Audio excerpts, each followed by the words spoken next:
নমস্কার, খবরিয়া 24-এ আপনাদের স্বাগত জানাই। আমি বাণী এবং আমার সঙ্গে আছে দেবাশিস।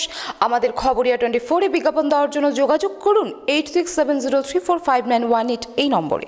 এখন আমরা দেখে নেব খবরিয়া 24-এর আজ সারাদিনের গুরুত্বপূর্ণ খবরগুলি এক নজরে। পাঞ্জাব ন্যাশনাল ব্যাংক কেলেঙ্কারির তদন্ত করতে হবে, না হলে ছেড়ে দেব না। ঝাড়গ্রামের সভা থেকে কেন্দ্রের উদ্দেশ্যে হুঁশিয়ারি দিলেন মুখ্যমন্ত্রী মমতা বন্দ্যোপাধ্যায়। এদিন তিনি বক্তব্য রাখতে গিয়ে বলেন, পিএনবি কেলেঙ্কারির তদন্ত করতে হবে, তদন্ত না করা পর্যন্ত আমরা ছাড়ব না। তার প্রশ্ন, কে 11,500 কোটি টাকা নিয়ে গেল, কে ঋণ দিল? মুখ্যমন্ত্রী এদিন আরও বলেন, ব্যাংকে আপনার টাকা নিরাপদ নয়। তার দাবি, এফআরডিআই বিল প্রত্যাহার করতে হবে কেন্দ্রকে। বিল ফেরাতে পরপর দুবার চিঠি দিয়েছি, দ্বিতীয় চিঠিতে আরও কড়া করে বিল ফেরানোর দাবি করেছি। এছাড়াও এদিন তিনি ঝাড়গ্রাম বেলপাহাড়ির জনসভা থেকে কেন্দ্রীয় সরকারের বিভিন্ন বিষয় নিয়ে সমালোচনা করেন মুখ্যমন্ত্রী মমতা বন্দ্যোপাধ্যায়। এই সভা থেকে জেলার বিভিন্ন উন্নয়নমূলক কাজের সূচনা করেন তিনি। পাঞ্জাব ন্যাশনাল ব্যাংক দুর্নীতি তদন্তে অভিযুক্ত ব্যবসায়ী নীরব মোদির একাধিক ঠিকানায় তল্লাশি শুরু করল সিবিআই। বুধবার সকাল থেকে দেশ জুড়ে তল্লাশি শুরু করেন সিবিআইয়ের আধিকারিকরা। কম বেশি 60 জন সিবিআই আধিকারিক মোট 10টি ঠিকানায় তল্লাশি চালান বলে জানা গিয়েছে। পঞ্চায়েত নির্বাচনকে সামনে রেখে জেলায় জেলায় কর্মী সভা শুরু করলো সিপিএম। বৃহস্পতিবার কোচবিহার রবীন্দ্র ভবনে সিপিএম এর ওই কর্মী সভা অনুষ্ঠিত হয়। কর্মী সভায় প্রধান বক্তা হিসেবে উপস্থিত ছিলেন বিধানসভার সিপিএম এর পরিষদীয় দল নেতা সুজন চক্রবর্তী। এছাড়া উপস্থিত ছিলেন সিপিএম এর কোচবিহার জেলার সম্পাদক অনন্ত রায়, প্রাক্তন জেলার সম্পাদক তারিণী রায় সহ কোচবিহার জেলার বেশ কয়েকজন সিপিএম নেতৃত্ব।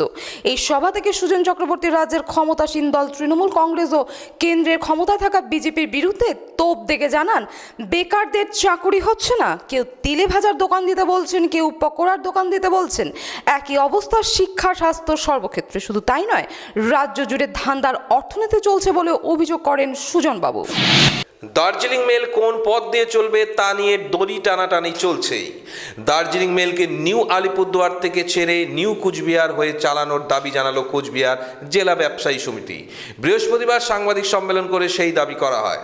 এদিন বলা হয় যে ট্রেনটি নিউ আলিপুরদুয়ার থেকে ছেড়ে নিউ কোচবিহার, নিউ চ্যাংরাবান্ধা, মাথাভাঙা হয়ে শিয়ালদা যাক।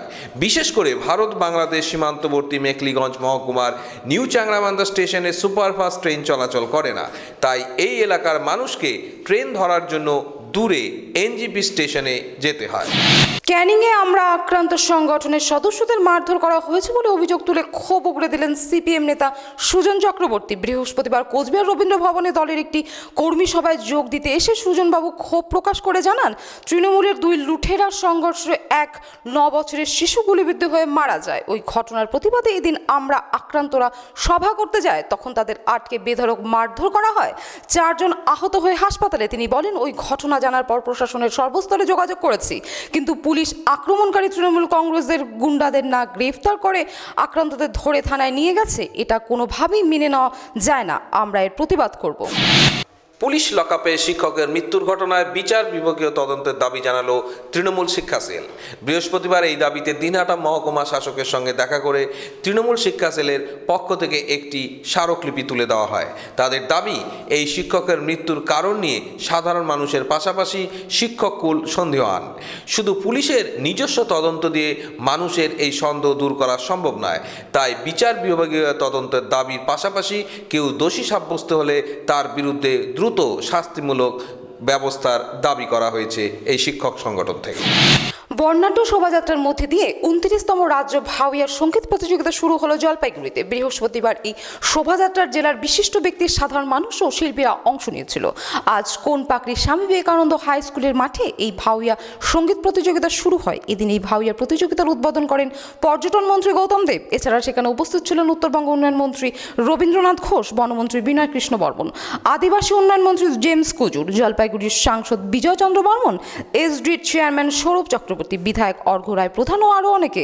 18 ফেব্রুয়ারি পর্যন্ত এই প্রতিযোগিতা চলবে। জেলার বিভিন্ন প্রান্ত থেকে ভাওয়াইয়া শিল্পীরা এই অনুষ্ঠানে অংশ নিয়েছে বলে জানা গিয়েছে। মদ খাওয়ার প্রতিবাদ করায় আক্রান্ত 70 বছরের এক বৃদ্ধা। শুধু তাই নয়, বাড়িতে আগুন লাগিয়ে তাকে প্রাণে মারার চেষ্টা করা হয় বলে অভিযোগ, কিন্তু ভাগ্যের জোরে প্রাণে বাঁচেন ওই বৃদ্ধা।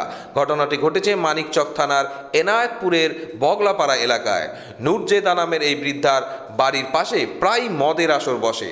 আর সেই কারণে গ্রামের মানুষ অতিষ্ঠ হয়ে ওঠে, কিন্তু গ্রামের মানুষ ভয়ে প্রতিবাদ করতে পারেননি।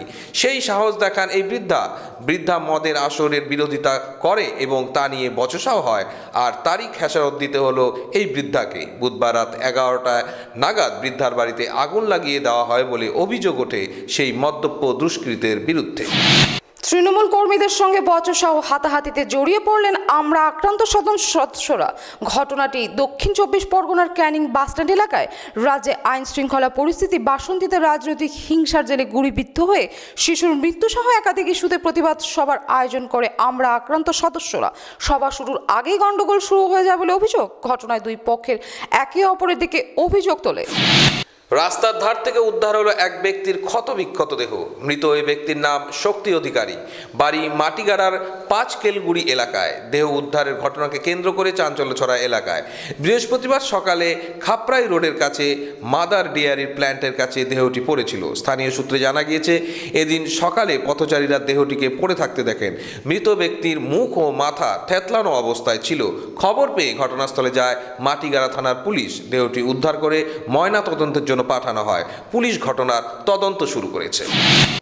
আগ্নেয়াস্ত্র সহ 4 জনকে গ্রেফতার করল কুলটি থানার পুলিশ। তাদের কাছ থেকে 4টি বন্দুক ও 24 রাউন্ড কার্তুজ উদ্ধার হয়েছে বলে পুলিশ সূত্রে জানা গিয়েছে। পুলিশের দাবি, ধৃতরা উত্তরপ্রদেশের বাদাউন জেলার ভোজপুর এলাকার বাসিন্দা। শিল্পাঞ্চলের বিভিন্ন সোনার দোকান, কাপড়ের দোকানে লুটপাট করে বেড়ায় তারা। কুলটির রানীতলা এলাকায় ওই দলটি প্রায় 1 সপ্তাহ ধরে বাড়ি ভাড়া নিয়েছিলেন। পুলিশের দাবি, ওই দলটি শিল্পাঞ্চলের বেশ কিছু এলাকায় লুটপাটের পরিকল্পনা করছিল। প্রতিবেশীদের দাবি, ওই লোকগুলি এই ধরনের ছক করছিল তা ভ্রূণাক্ষরেও টের পাননি তারা। গোপন সূত্রে খবর পেয়ে মঙ্গলবার সন্ধ্যাবেলা পুলিশ অভিযান চালিয়ে ওই 4 জনকে গ্রেফতার করে বলে জানা গিয়েছে। দুর্গাপুর বেনিচিতি বাজারের বহুতলে ট্রলি ব্যাগ থেকে উদ্ধার যুবতীর পচা গলা মৃতদেহ। ঘটনায় জড়িত সন্দেহে আটক বহুতলের বাসিন্দা সস্ত্রীক ব্যাংক ম্যানেজার। মৃত ওই যুবতীর নাম শিল্পা আগরওয়াল। তার বাড়ি বাঁকুড়ার মেজিরায়। তিনি রাষ্ট্রায়ত্ত ব্যাংকের মেজিয়ার শাখার অস্থায়ী কর্মী ছিলেন বলে জানা গিয়েছে। স্থানীয় সূত্রে জানা গিয়েছে, আজ সকালে বহুতলের লিফটের সামনে রাখা ছিল একটি ট্রলি ব্যাগ। তার ভেতর থেকে যুবতীর বিবস্ত্র দেহ উদ্ধার হয়। ট্রলি ব্যাগটি সেলোটেপ দিয়ে মোড়া এবং তার ভিতরে প্রচুর ন্যাপথলিন ছিল বলে পুলিশ জানিয়েছে। গোয়ালপুকুর ব্লকের পাঞ্জিপাড়া গ্রাম পঞ্চায়েতের প্রধানের নিকট এক শিক্ষিকার বিরুদ্ধে আর্থিক প্রতারণার অভিযোগ জানালো কতিপয় ব্যক্তি। জানা গিয়েছে, অভিযুক্ত শিক্ষিকা পাঞ্জিপাড়া এলাকার একটি হাই স্কুলের শিক্ষকতা করেন। জনৈক প্রতারিত মানিক বিশ্বাসের অভিযোগ, ভিন রাজ্যে বিএড কোর্স করিয়ে দেওয়ার নাম করে ওই শিক্ষিকা কয়েক দফায় 70,000 টাকা নিয়েছেন। বিনিময়ে ভুয়ো কলেজ রেজিস্ট্রেশনের রিসিপ্ট তাকে দিয়েছে বলে অভিযোগ। অপর এক অগ্রগামী মহিলা স্বর্ণ জয়ন্তী মহিলা দলের কাছ থেকে ওই শিক্ষিকা লক্ষাধিক টাকা নেওয়ার পরও টাকা ফেরত দিচ্ছেন না বলে অভিযোগ। ট্রাক্টরের ধাক্কায় এক 5ম শ্রেণীর ছাত্রের মৃত্যুর ঘটনা রণক্ষেত্র চেহারা নিল দুর্গাপুর এজোন। মৃত ছাত্রের নাম রোহিত নায়েক। জানা গিয়েছে, বৃহস্পতিবার স্কুল ছুটির পর বাড়ির সামনেই খেলছিল বছর 11 রোহিত। মাঠের পেছন থেকেই কখন একটি ট্রাক্টর চলে আসে তা সে দেখতে পায়নি। এরপরেই রোহিতের ওপর দিয়ে চালিয়ে দেন ট্রাক্টর বলে অভিযোগ। ঘটনাস্থলেই চাকায় পিষ্ট হয়ে যায় রোহিতের মাথা, সেখানেই তার মৃত্যু হয়। এরপরেই ক্ষোভে ফেটে পড়েন এলাকাবাসী। উত্তেজিত জনতা ঘাতক ট্রাক্টরটিকে আগুন ধরিয়ে দেয়। খবর পেয়ে ঘটনাস্থলে পুলিশ গেলে পরিস্থিতি আরও উত্তপ্ত হয়ে ওঠে। পুলিশ ঘাতক ট্রাক্টরটিকে চালককে গ্রেপ্তার করে, কিন্তু ক্ষুব্ধ এলাকাবাসীর দাবি, অভিযুক্তকে তাদের হাতেই ছেড়ে দিতে হবে। এই দাবিতে পুলিশকে ঘিরেও চলতে থাকে বিক্ষোভ। জমি বিবাদের জেরে ফের উত্তপ্ত হয়ে উঠল মালদার কালিয়াচক। স্থানীয় দুষ্কৃতীদের দাপটে বুধবার রাতে ভয়ে কাটা হয়ে থাকলেন শ্রীরামপুর গ্রামের চুরিমোড় সংলগ্ন এলাকার মানুষজন। অভিযোগ, প্রায় 150 জন দুষ্কৃতী অবাধে ভাঙচুর ও লুটপাট চালায় এক ব্যবসায়ীর বাড়িতে। তাদের হামলায় আহত হয়েছেন ওই ব্যবসায়ী পরিবারের 3 সদস্য। তাদের মধ্যে 2 জন মালদা মেডিকেল কলেজ ও হাসপাতালে চিকিৎসাধীন। দুষ্কৃতীদের আতঙ্কে আক্রান্ত পরিবারের সদস্যরা প্রথম দিকে পুলিশের কাছে অভিযোগ দায়ের করার সাহস পাননি, কিন্তু পরবর্তীতে তারা অভিযোগ করেন বলে জানা গিয়েছে। অভিযান চালিয়ে 347 কেজি পোস্তর খোসা উদ্ধার করল নারকোটিক্স কন্ট্রোল ব্যুরো ও এসএসবি। বুধবার সন্ধ্যায় ঘোষপুকুর টোল প্লাজার কাছে এই অভিযান চালানো হয়। একটি ট্রাক্টরে কয়েকটি বস্তায় বেঁধে এই পোস্তর খোসা নিয়ে যাওয়া হচ্ছিল। ঘটনায় গ্রেপ্তার করা হয়েছে একজনকে।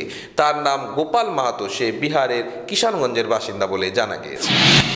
বৃহস্পতিবার ময়নাগুড়ি নতুন বাজার বাস টার্মিনাসের দ্বিতল ভবনে উত্তরবঙ্গ ক্ষৌরকারশীল সমন্বয় সমিতির এক জরুরি সভা আয়োজিত হয়। ওই সভায় উপস্থিত ছিলেন জলপাইগুড়ি কেন্দ্রীয় কমিটি তথা উত্তরবঙ্গ ক্ষৌরকার সমিতির লোকজন। অভিযোগ, গত 1 জানুয়ারি ময়নাগুড়ি ব্লকের দক্ষিণ পুটিমারি এলাকার বাসিন্দা বীরেন শর্মা সেলুন দোকান গত 1.5 মাস যাবৎ কেউ জোর যাবৎ বন্ধ করে দেন। সেই দোকান খুলে দেওয়ার জন্য এর আগেও তারা ময়নাগুড়ি ব্লক সমষ্টি উন্নয়ন আধিকারিককে জানান।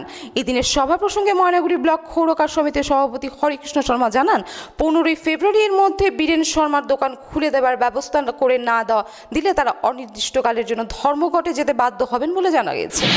ইন্ডিয়ান অয়েলের এমডি স্টিকার লাগানো একটি গাড়ির সঙ্গে ই রিকশার ধাক্কা লাগায় 4 যাত্রী গুরুতরভাবে আহত হয়েছে। বৃহস্পতিবার পূর্ব মেদিনীপুর কাঁথির সেন্ট্রাল বাস স্ট্যান্ডের কাছে এই দুর্ঘটনা ঘটে। দুর্ঘটনার পর আহতদের নিয়ে কাঁথি হাসপাতালে যান গাড়ির ভেতরে থাকা এক মহিলা। তারা প্রত্যেকেই চিকিৎসাধীন রয়েছে বলে জানা গিয়েছে।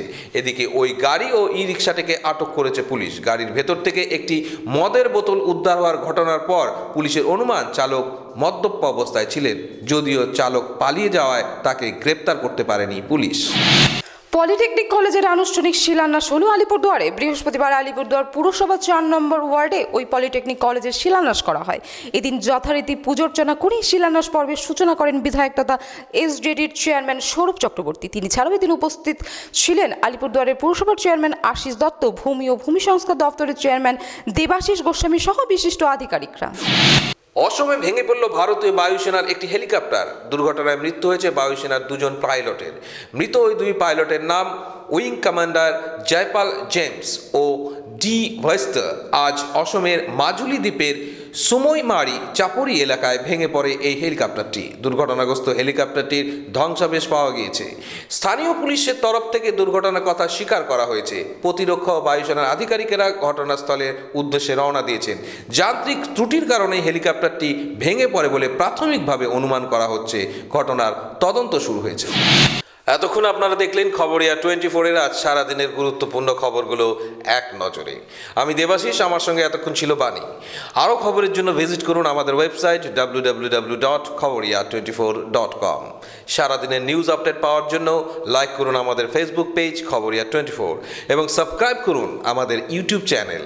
খবরিয়া 24-এ বিজ্ঞাপন দেওয়ার জন্য যোগাযোগ করুন 8670345918 নম্বরে। সঙ্গে থাকুন, দেখতে থাকুন Khabariya 24, prime time, all the time. শুভরাত্রি।